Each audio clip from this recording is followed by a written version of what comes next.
Janine, bumati ka muna, Janine, sa buong mundo. Hello sa mga taga-Laguna dyan, sa mga Meron din ako, may squammy, di ba? Meron kaming squavage! Hello! Yun yung mga kaibigan ko, mga vloggers din. Ang tawag doon? Ano yun? Squavage! Kasi squad, savage, so squavage. So, ikaw isang vlogger. Vlog po, vlog. Ano ba ibig sabihin ng vlogger? Yung gumagawa po kami ng mga iba't ibang videos sa YouTube. Depende po sa kung ano pong gusto nyo, kung ano po yung parang hobbies nyo, ganun. Iba-iba po, marami pong klase. Ilan taon ka na? 21. Ganda, no? Salamat po. Ano bang lahi nyo, ang father mo? Pure Filipina ako. Walang lahi? Parang may Wala pagkaano po. siya eh. Ilocano po. Ilocano. Magaganda mga Ilocana. Okay. So, ikaw ay nag-aaral? Anong ginagawa mo? Graduate na po ako last year pa. Anong tinapos mo sa kolehiyo? Tourism. Tourism. Nag-try ako mag-apply kaso maliit ako. Hindi ako pumasa sa FA. So sabi ko, parang feeling ko artista. So hindi ako nakakapasa sa mga audition kasi nag-starstruck din po ako yung last na season. Top 40 lang. Bago i-release, natanggal ako. So sabi ko, sige, vlog na nga lang. Ang dami kong ginawa. Saan ka nakatira dito? Ako po taga Laguna po ako, Binyan, Laguna. Kasama ko po yung parents ko doon. So nagbabiyahe po ako bang may taping. Araw-araw po ako bumabiyahe. Ano ba yung mga teleserye mo sa GMA? Dati po nag-start po ako extra-extra lang sa yung kay Bianco Umali po. So tuwang-tuwa na po ako noon kapag nakikita yung paa ko, tapos buhok lang, tapos sabi ko, nasa TV na ako, panoorin niyo ako, ginaganon ko sila. Tapos huwag kayong kukurap ha, tapos nakaganon sila. Asa na? Ay, tapos na, kumurap ka. Ganon. Tapos ayun, nagkaroon na ako ng role. Pero ito, ako. this is your moment, Eka nga. Opo, syempre. Diba? Ano ba yung nag-viral sa'yo?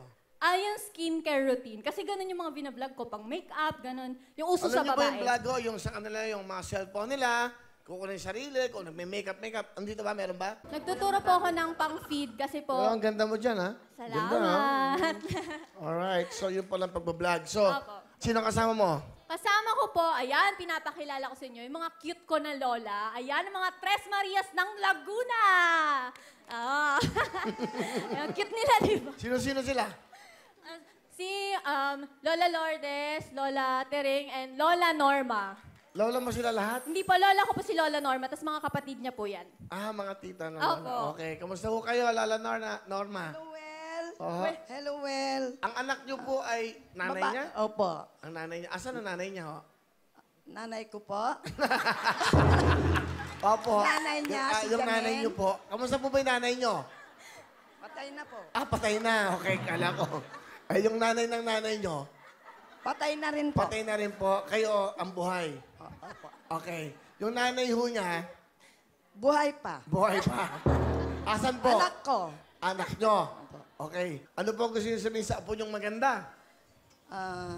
Janine, Apo, I love you so much.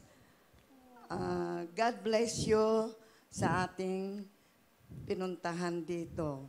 Magandang hapon sa lahat, lalong-lalo na sa Yuel. I love you also. I love you, Well. Okay, ano ba gusto niyo Sa dagdag sa apo totoo lang, niyo? Well. Ano po? Sa tutulang, Well, alauna pa lang ng madaling araw, nakagayak na kami. Ay, salamat. Dahil excited kami talaga makita ka. Salamat Kaming na. magkakapatid. Masaya po ba kayo? Masaya? Masayang masaya, Will. Kasi ang apo nyo, napapanood doon sa buong mundo ngayon. Ako, proud lola kay palay nyo. Di ba? Marami makakita sa kanya ngayon dito. Totoo. Totoo. Opo, totoo. Si Lola Lourdes naman po. Asan po si Lola Lourdes? Okay, ano naman po gusto niyo sabihin? Will, mabait siya at saka maganda. Opo. Gusto ko siya maging artista dito. Yung inyo pong apo. Oo. Okay. Si Lola Tereng. Lola Tereng. Ano gusto niyo sabihin sa inyong apo-apo? Mahal na mahal namin yan na apo. Siya ang first apo namin. Artista na ako! Apo ko! Nakakatuwa. Buti, sino nag-isip magsama-sama kayo magkakapatid dito?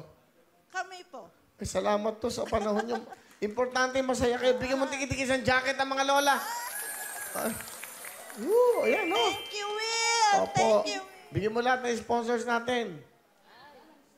Ganda, oh. Swerte. Ano gusto mo sabihin sa mga lola mo? Thank you unang-una, thank you sa pagsama sa akin dito. Thank you sa lola ko kasi po siya yung nagsasama sa akin sa taping ko kahit abutin ako ng madaling araw. Tapos kahit nahirapan siyang umakyat ng MRT, sinasamahan niya pa rin ako kapag wala yung mama ko. Siya yung nagsasama sa akin lagi. Tsaka siya po yung si mama